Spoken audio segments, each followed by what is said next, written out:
Hey, it's Matt, and today we're going to take a look at one of my most favorite video games that I've been playing since 1987, and I've recently been revisiting it. Today we're going to talk about Thexder. It originally came out in 1985 in Japan for the NEC PC 8801, however, it wasn't released in the US until 1987 by Sierra. I had it on the Apple IIGS, which after a little bit of research appears to be one of the better versions. I recently bought it for the Nintendo Family Computer, aka the Famicom, which is the original Nintendo Entertainment System here in the US, and the port was made by Square. I also have an unknown version on a Chinese multi-cart, which I had bought for the American NES, and I have a knockoff NES Mini, and it came with that as well. As far as I can tell, there's no official American NES release, just the Famicom version. Now, the Famicom version looks kind of shit even compared to the knockoff versions, and that's due to the Famicom using an RF connection, which plugs into the coax on the back of the TV. And my Famicom came out before the AV connection version, and RF was the only option. It looks really fuzzy and has noticeable scan lines, partially because of its age, but also just because of the limitations of the connection type.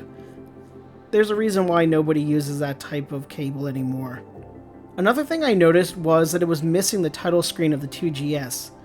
The 2GS version featured a synthesized version of Beethoven's Moonlight Sonata, which is on top of a pile of gold and jewels. ティアラがお送りするテクザ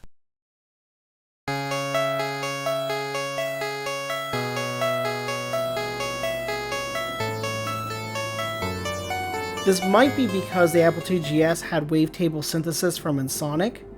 The Famicom version has just the title screen, and it's just plain black with the title on top of it.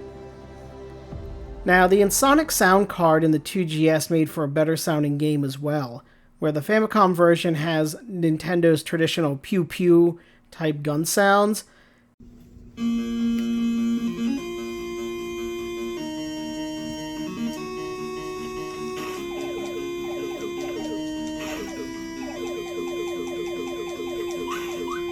The 2GS version has a much smoother res sound. Warning, intruder.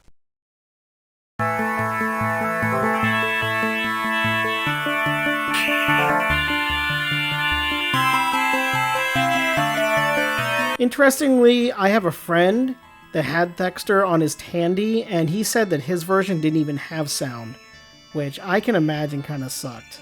Now, what really made the game stand out to me back in the 80s was that the main character was a robot that turned into a plane.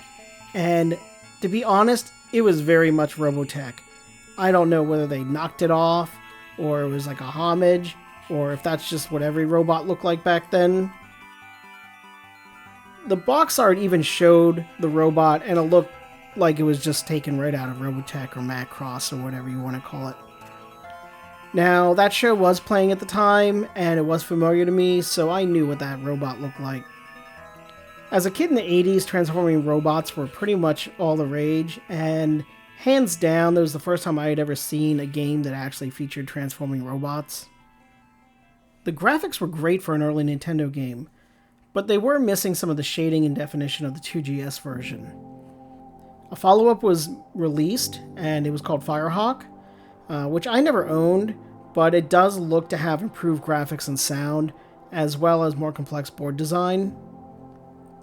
There was a 1995 version released on Windows 95, and it looked very different, and it had a really dopey looking robot. The design of the boards just looked like crap.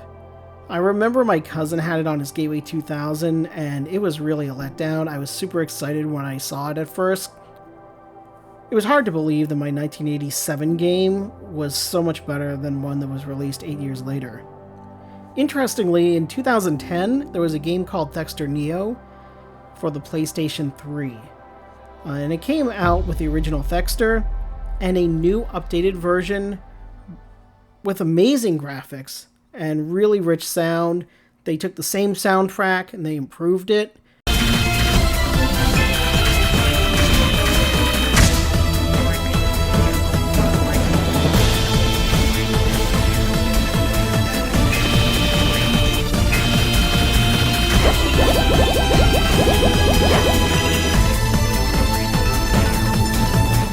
really wish they had released it for other systems. Currently, I have a Nintendo Switch, and I'd love to play it on the Nintendo Switch. Unfortunately, I guess I'll have to wait and hope for a further installment.